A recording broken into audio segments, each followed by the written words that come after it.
Free agency in the NFL is an exciting time for fans to see Pro Bowl talent sign with another team and instantly make them a playoff or title contender. While many fans feel a sense of betrayal when a player from their favorite team decides to join a title contender for less money, that said free agent gets one step closer to earning that elusive Super Bowl win. Many of these guys are often called ring chasers, mercenaries, or frontrunners, as they accept a pay cut just to prioritize winning a Super Bowl, rather than focusing on team building or long-term success. So today, we're going to take a look at 15 guys who made traitorous moves during free agency and the outcome of their respective signings.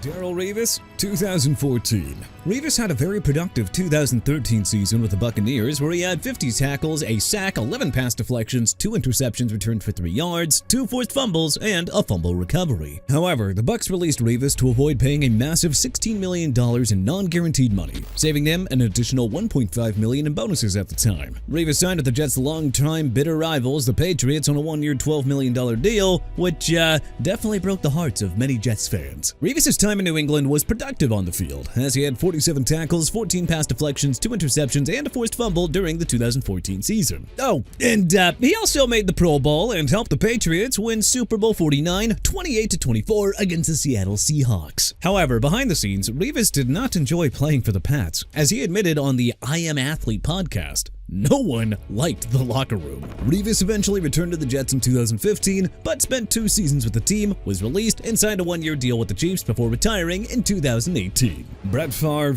2009. Favre led the Jets to an 8-3 start, but the team finished the year with a 9-7 record. Favre initially told the Jets that he was going to retire, but then decided to come out of retirement and sign with the Vikings, breaking the hearts of Green Bay Packers fans everywhere. Despite being 40 years old at the time, Favre went 12-4 as a starter, completed 363 passes for 4,202 yards, and threw 33 touchdowns against 7 interceptions in the 2009 season. He also beat his former team, the Packers, twice during the regular season. Favre also led the Vikings to the 2010 NFC Championship game against the New Orleans Saints, but lost that game in overtime due to a costly turnover and some controversial officiating. Favre played 1 more season with the team in 2010, but injuries derailed that season, and he retired in 2011. Favre did have his number 4 jersey retired by the Packers in 2015 and made the Pro Football Hall of Fame in 2016. Dion Sanders, 1995. Sanders began his NFL career more on special teams with the Falcons, but wasn't happy being on a team that was going nowhere. So in 1994, Sanders signed with the 49ers, where he started getting more playing time on defense and helped the team win Super Bowl 29 against the Chargers, 49-26. When the 1995 season began, Sanders signed a landmark 7-year, $35 million deal with the Cowboys, as the signing created an intense rivalry between them and the 49ers, as the two met in the NFC Championship game just a year prior. Sanders played a very productive season with the Cowboys. Even though he played in 9 games due to dealing with arthroscopic surgery in the first 8 weeks of the season, he managed to have 26 tackles, 2 interceptions returned for 24 yards, returned a punt for 54 yards, and returned a kick for 15. Sanders also helped the Cowboys win Super Bowl 30 against the Pittsburgh Steelers, 27-17, thus solidifying him as a ring chaser. Sanders spent 4 more seasons with the Cowboys, then spent 1 season with Washington in 2000 before retiring in 2001. Then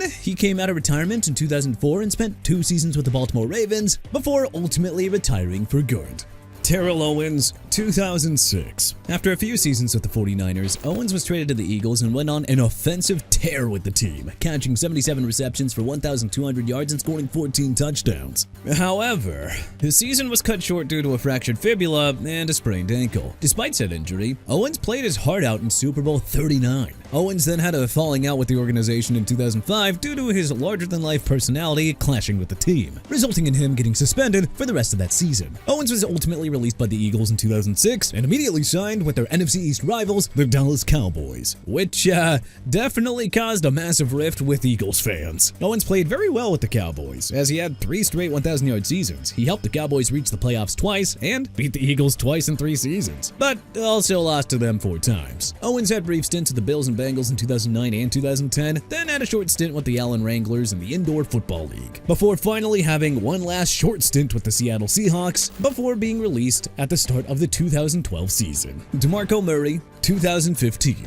Murray was an elusive runner with the Cowboys, as he dominated on the ground, helped the team reach the playoffs in 2014, and led the league in rushing yards with 1,854 and rushing touchdowns with 13. Murray then signed a 5-year, $42 million deal with the rival Philadelphia Eagles, causing a massive rift with Cowboys fans. Murray's time in Philadelphia was a complete disaster, as he failed to adjust to head coach Chip Kelly's offense, as he was a downhill runner and not a horizontal spread runner. Murray played in 15 games for the team and rushed for 702 yards on 193 attempts and scored 6 rushing touchdowns. The Eagles traded Murray to the Titans during the 2016 offseason, where he showed flashes of success in the 2016 regular season, but dealt with injuries in 2017. Levon Bell, 2019. Bell was a bruising and game-changing running back who made the Steelers' offense very fun to watch. By the 2018 season, Bell refused to accept playing under a franchise tag and chose to sit out the entire season. In the 2019 offseason, Bell signed a 4-year, $52.5 million deal with the Jets, which was a massive betrayal of the Steelers and all they've done for him over the years. However, Bell's time with the Jets was a huge disappointment, as he clashed with then-head coach Adam Gase, struggled on the field, was behind a very weak offensive line, and failed to master the team's offensive schemes. Bell would get released by the Jets in 2020 and had brief stints with the Chiefs, Ravens, and Buccaneers. Since retiring, Bell has pursued a career in boxing and social media, and he admitted that leaving the Steelers was definitely a massive mistake. Saquon Barkley, 2024. When Barkley was drafted by the Giants in 2018, he was an immediate workhorse on offense, as he dominated on the ground. By 2024, Barkley and the Giants were having a tough time negotiating a contract with the money that he wanted, as he really wanted a much larger contract. Well, the Eagles swooped in and signed Barkley to a 3-year, $37.75 million deal, which did not sit well with Giants fans. Barkley went off, though, rushing for 2,005 yards on 354 attempts, which led the league in 2024, and scored 13 rushing touchdowns. Barkley also made his 3rd Pro Bowl and helped the Eagles win Super Bowl 59, 40-22 against the Chiefs. Barkley would go on to sign a 2-year, $41.2 million extension during the 2025 offseason, and he had a 1,000-yard season while the Eagles were knocked out of the wildcard round against the 49ers. Richard Sherman,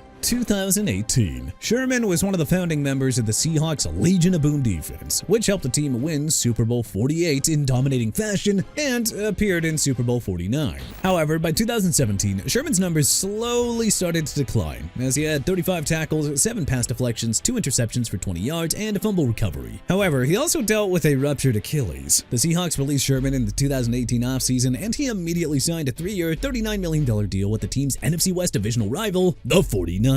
Where he then transitioned from being their rival to a leader in the locker room for the team. Sherman helped the 49ers reach Super Bowl 54, where the team lost to the Kansas City Chiefs 31-20. Sherman's 2020 season was marked by injuries and had one brief stint with the Tampa Bay Buccaneers before he became a pre-game and post-game analyst for Amazon Prime. Curtis Martin, 1998. Martin's time with the Patriots was a career launchpad, as he had 3 straight 1,000-yard seasons with the team and helped them reach Super Bowl 31, where they lost to Brett Favre and the Packers.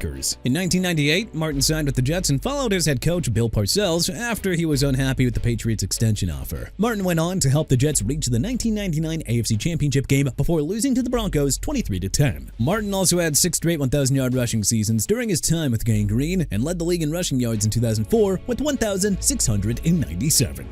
James Harrison, 2017. Harrison was one of the fiercest linebackers to ever play in the league. He was part of the 2 Steelers teams that won Super Bowl 40 and 43 and made 5 Pro Bowls with them. Even though Harrison signed a 2-year contract extension during the offseason with the Steelers, he was released by the team and signed with the Patriots, which was a massive sting to Steelers Nation. Harrison played in 1 regular season game for the Pats and 3 postseason games, including Super Bowl 52, where the team ultimately lost to the Eagles 41-33. Losing Super Bowl 52 was karma for Harrison betraying the Steelers and their passionate fan base. He would end up retiring from the league in 2018 and is currently enshrined in the Steelers Hall of Honor. Adam Vinitary, 2006. Vinitary was one of the best field goal kickers in the league during his dominant run from the late 1990s to the 2010s, as his kicks helped the Patriots win 3 Super Bowls. Vinitary was beloved by Patriots fans, but that love was lost when he signed with the Indianapolis Colts, the team they bullied in the playoffs during the early 2000s. Vinitary left the Patriots for the Colts due to a contract dispute and a lack of long-term security. Vinitary played in 13 games for the Colts and made 25 out of 28 field goals in the 2006 season, and he helped the team win Super Bowl 41 against the Chicago Bears 29-17. Vinitary spent 14 seasons with the Colts and retired after the 2019 season. Neil Smith, 1997. Smith was a beast of a defensive end for the Chiefs from the late 1980s and 1990s, as he made 5 Pro Bowls, was the forced fumble co-leader in 1994, and the league sack leader in 1993. Smith became a free agent during 1997 and broke the hearts of Chiefs fans, signing with the Broncos, who were the Chiefs' AFC West rivals. Smith made 1 more Pro Bowl with the Broncos and helped them win Super Bowls 32 and 33. Smith would play for the Chargers in 2000, retired in 2001, and was enshrined in the Chiefs Hall of Fame in 2006. Marcus Allen, 1993. Allen was a superstar running back for the Raiders during his prime, as he helped the team win Super Bowl 18 against Washington 38-9 and was named the game's MVP. However, things weren't pretty behind the scenes, as Allen had an intense feud with Al Davis, as he reduced Allen's playing time during his final seasons with the Silver and Black. Allen signed with their arch-nemesis rivals, the Chiefs, in the 1993 season, and he helped the team reach the 1994 AFC Championship game before losing to the Bills 30-13. This move ultimately was a massive betrayal to the Raiders fan base, who cheered for him throughout his entire career. Allen would go on to help the Chiefs reach the playoffs 3 more times and retire after the 1997 season. Stefon Gilmore, 2017.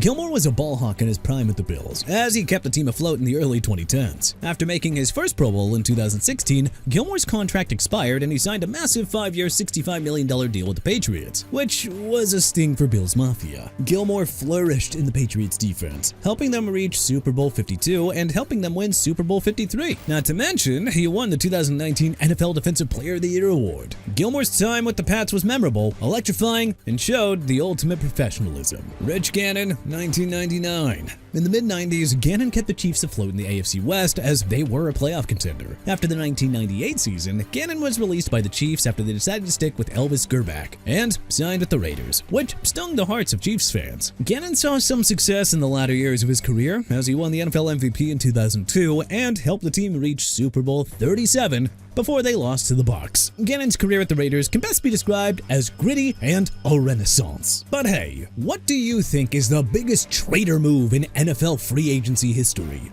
Let us know in the comment section below. If you liked this video and learned a thing or two, then hey, clicking the like button helps us out a ton. And you know, we really appreciate it. If this is your first time coming around to TPS though, then subscribing is a great idea, because we put out videos like this every single day. But as always, thanks for watching, and we'll see you guys next time.